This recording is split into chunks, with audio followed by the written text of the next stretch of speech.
Programa 39. Movimientos obreros y estudiantiles. En este programa analizarán el movimiento estudiantil de 1968 y la respuesta de las autoridades.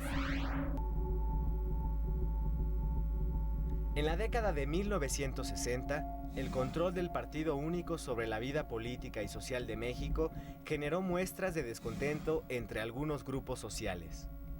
Las demandas de mayor justicia social y de libertad para elegir autónomamente a sus líderes sindicales estuvieron en la base de los movimientos de ferrocarrileros, electricistas, médicos y maestros durante las décadas de 1950 y 1960. La respuesta del gobierno a estas demandas incluyó algunos intentos de negociación, pero predominó la represión para poner fin a los movimientos obreros. La represión, la persecución y el encarcelamiento de los líderes fueron la pauta en las relaciones entre el gobierno y los grupos inconformes. En 1968 tomó fuerza un movimiento protagonizado por estudiantes de 3 universidades, preparatorias e institutos de educación superior de varios estados del país. Muchos de ellos salieron a las calles a exigir el cumplimiento de sus peticiones y a expresar su inconformidad ante diversas situaciones sociales y políticas.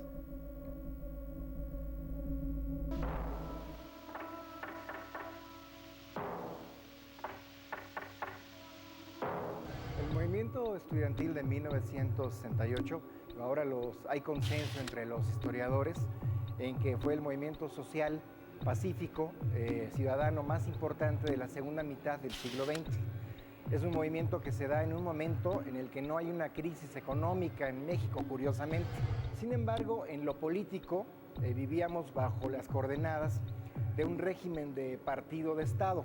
El control que tenía en ese momento el gobierno, que estaba representado por el Partido Revolucionario Institucional, era un control político casi monárquico, ¿no? La figura del presidente era la que decidía en todos los rubros del país.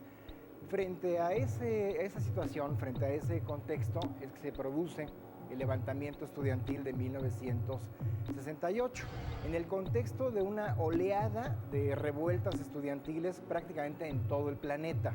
De manera que en el caso del 68 mexicano, es muy interesante porque es una revuelta generalizada, son estudiantes básicamente del Politécnico y de la Universidad Nacional.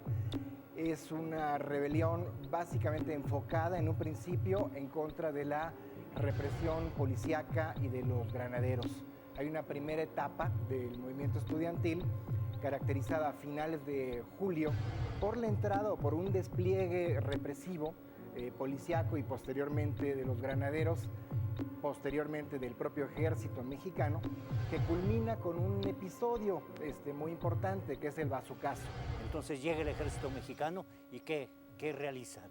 Nada menos que con una bazuca rompen la hermosa puerta colonial de la escuela preparatoria número 1, y atrás están unos muchachos deteniendo esa puerta, en donde se calcula que fueron entre 8 o 10 cadáveres, 10 muertos. Esto, digamos, es lo que desencadena la respuesta inmediata del rector Barros Sierra, prácticamente al día siguiente, donde hace un discurso en donde afirma que la autonomía de la universidad ha sido violada, y esto es, digamos, el punto de partida para que las diferentes escuelas de la UNAM y del Politécnico se levanten en huelga a partir del 1 de agosto. ¿Qué era lo que exigíamos nosotros? Que se castigara a los jefes del ejército, que se castigara a los jefes policíacos, a los jefes de granaderos, que se indemnizaran a esas familias que habían perdido a sus hijos. Justicia era lo que pedíamos, no atentábamos en lo más mínimo contra la estructura del gobierno.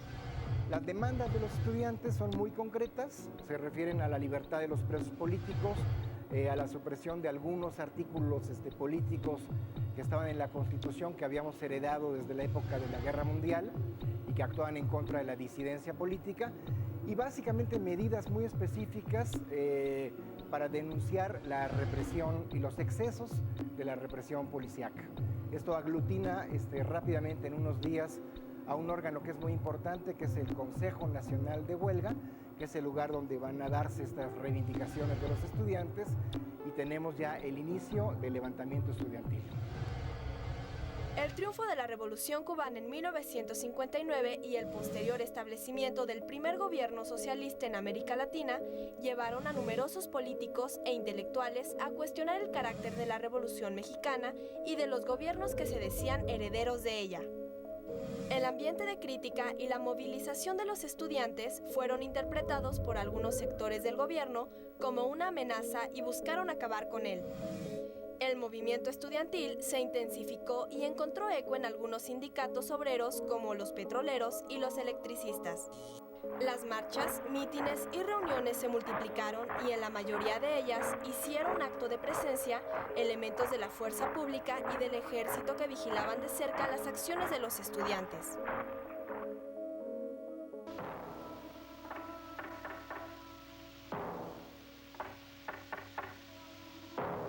Una primera parte tiene que ver con la gráfica, ¿no? Con los carteles que podemos ver presente aquí atrás de mí. Está esta pared maravillosa que muestra la manera como los grupos estudiantiles se apropiaron, entre otras cosas, de todo el discurso olímpico y utilizaron toda la simbología olímpica, pero la adaptaron, por supuesto, a los móviles políticos y culturales que guiaban el movimiento.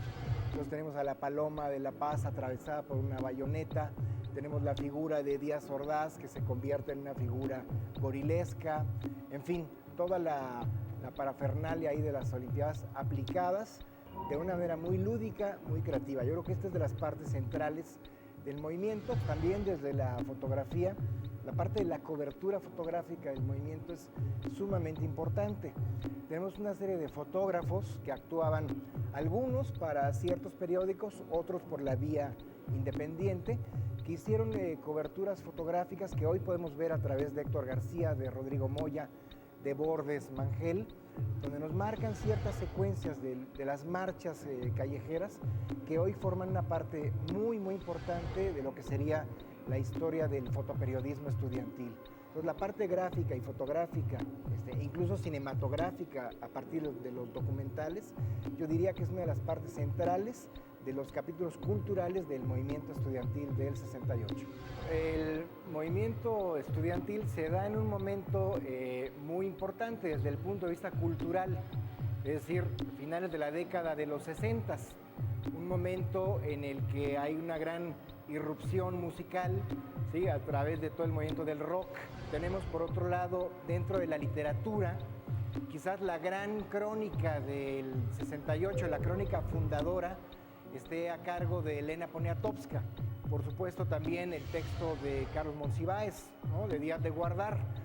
En cuanto a la parte poética, yo creo que habría que mencionar el poema de la plaza de Octavio Paz.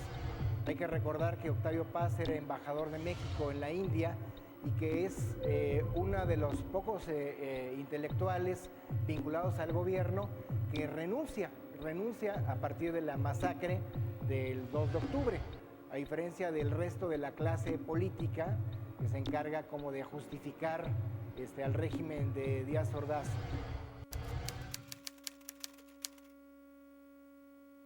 Yo era el quinto orador de donde estaba allí precisamente la tribuna.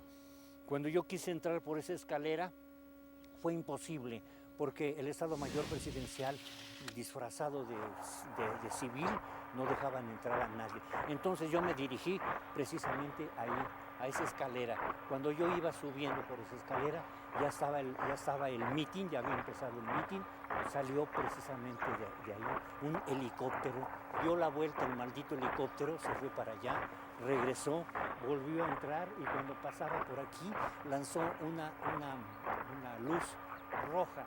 En ese momento salieron las metralletas de esa azotea, de estas ventanas también, de la azotea de la iglesia, de la azotea del edificio de Relaciones Exteriores, y por allí entró el ejército lanzando también fuego, entraba así, inclusive a bayoneta calada, venía entrando porque todo esto estaba ocupado. En ese momento empieza la balacera, se acerca un muchacho y me dice, maestro, tenga usted cuidado porque si lo ven lo matan, vámonos de aquí. El muchacho me lleva del lado del brazo derecho y en ese momento una bala le atraviesa la cabeza.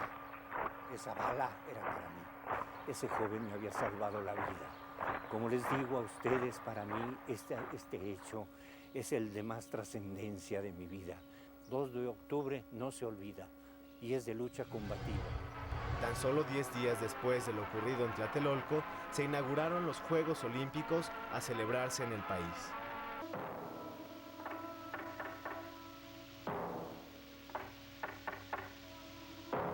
El 68 tiene una serie de repercusiones positivas, en términos de que sin duda alguna en el 68 se cuestionó por primera vez este régimen de partido de Estado que gobernaba México. A partir de ahí lo que viene es una transformación muy gradual del sistema político mexicano, ¿sí? Lo que tenemos en los siguientes 30 o 40 años es una pérdida del poder por parte del Partido Revolucionario Institucional, que tiene que compartir, digamos, la administración pública con otros partidos de oposición hasta llegar a la alternancia política en el año 2000. Sin duda, uno de los puntos de partida de esta modificación del sistema político mexicano hay que encontrarla en el 68.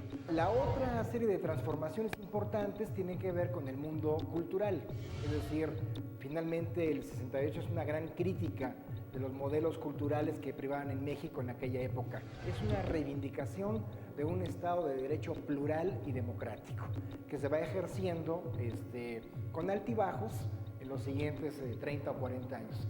Entre las partes negativas o las repercusiones negativas del movimiento, habría que mencionar el 2 de octubre, es decir, no podemos omitir que esto culmina con una gran matanza, un operativo que yo catalogo como un crimen de Estado. A partir de ahí, entonces, en el 68, se incrementa también la represión por parte del Estado mexicano. Lo que tenemos es que una parte de estos jóvenes apuestan por la lucha armada, ya sea las guerrillas rurales o sobre todo las guerrillas urbanas, que tienen un peso importante en la década de los 70s, y nos asomamos a un capítulo terrible, que es el capítulo de la Guerra Sucia, donde el Estado mexicano utiliza al ejército y también desaparece a ciudadanos. Díaz Ordaz decía que el 68 mexicano no tenía la menor importancia, que iba a desaparecer rápidamente de la memoria histórica. Hoy, a 40 años, podemos decir que sucedió exactamente lo contrario de lo que previó el presidente. México es diferente, entre otras cosas, a partir del o gracias al 68, porque indudablemente que el saldo positivo es lo que predomina en este gran movimiento ciudadano, este gran movimiento civil, el más importante de la segunda mitad del siglo XX.